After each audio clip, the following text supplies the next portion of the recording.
I see you, Speedsta, you killing them, son.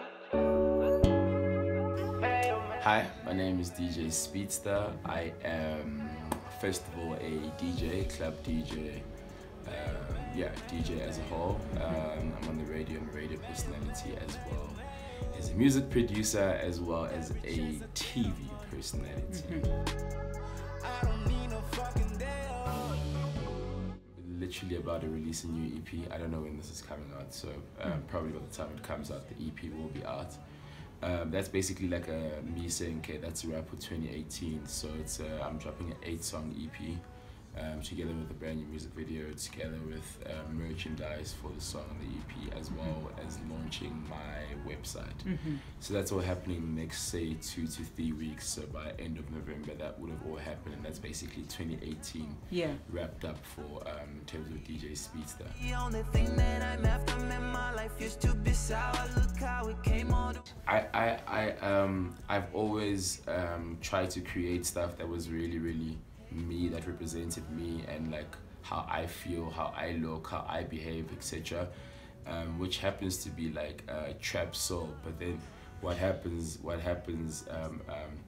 It kind of, people get kind of confused because they're like, oh wait, you're a club DJ, but you're like this very like soulful person, you know. And for me, so I've always done it like that, just so that I have an identity as a DJ, as a person that makes music.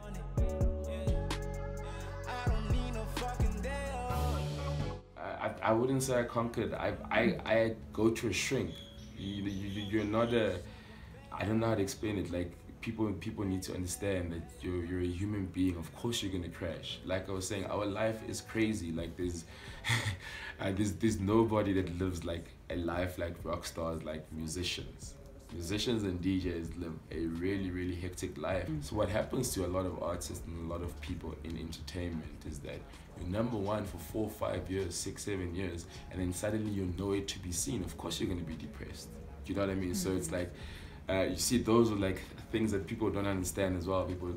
Things that people don't know. KO saying he's depressed. I can imagine. It's I can only imagine. Talk about a rolling bitch. I'm talking about smiles on the family's faces with nephews and nieces. Man, we gon'. How I did it was I had a little movement. I also had nothing, but I started a little movement back at home in the fall, where I was doing like high school house parties. You know, that's what I was doing with high school house parties. A friend of mine and I were making cash. Like we were doing this thing, you know. And then when I moved to Johannesburg and I was trying to get into certain places and I was struggling, I still had that property in the fall, which I had literally built from nothing.